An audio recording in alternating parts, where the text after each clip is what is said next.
Rachel Reeves laughed off Tory condemnation of the market's meltdown today, as she hinted at emergency spending cuts.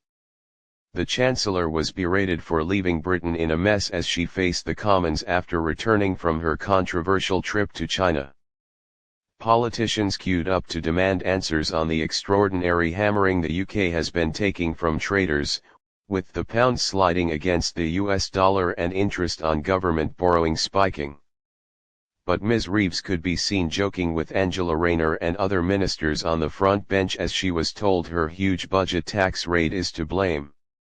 Businesses have warned it is crushing growth by fueling inflation and triggering a jobs cull. Economists say the government will almost certainly have to slash spending or push taxes even higher this year as a result. That could come to a head in March when the OBR watchdog updates its forecasts and gives a view on whether the government is still on track to meet fiscal rules. Ms. Reeves gave a strong indication that she will choose spending cuts as she stressed there will be just one budget per year. A budget finance bill is required to implement most tax changes immediately. We have committed to have just one budget per year to provide businesses with the certainty that they need to invest, so we will have an update from the OBR in March, she said.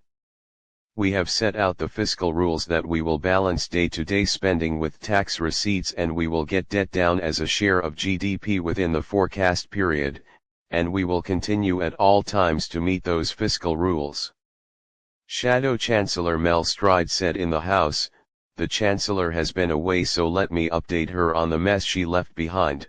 The pound has hit a 14-month low, government borrowing costs are at a 27-year high, growth has been killed stone dead, inflation is rising, impacting millions, interest rates are staying higher for longer and business confidence has fallen through the floor."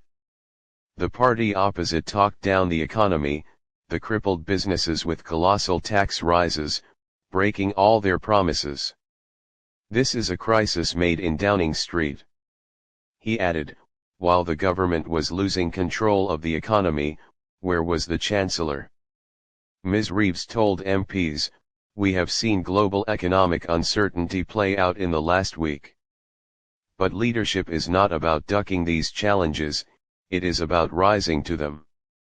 The economic headwinds that we face are a reminder that we should, indeed, we must, go further and faster in our plan to kickstart economic growth."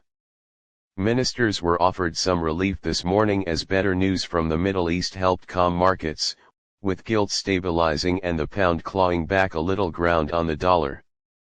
Although debt costs have been rising around the world, Britain has been harder hit than many other countries. Before the Chancellor's lunchtime statement, Sir Keir gathered his cabinet to take stock of the situation. In a sign of the damage being done to Labour, a YouGov poll last night found the party was only 1 point ahead of Reform. Nigel Farage's outfit has leapfrogged the Tories into second place. Sir Keir tried to shore up Ms. Reeves yesterday, saying she was doing a fantastic job running the economy.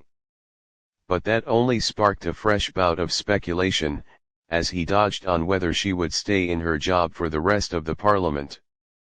Downing Street scrambled to quash that furor later by confirming she will be in post until 2029, a commitment previously given to Foreign Secretary David Lammy.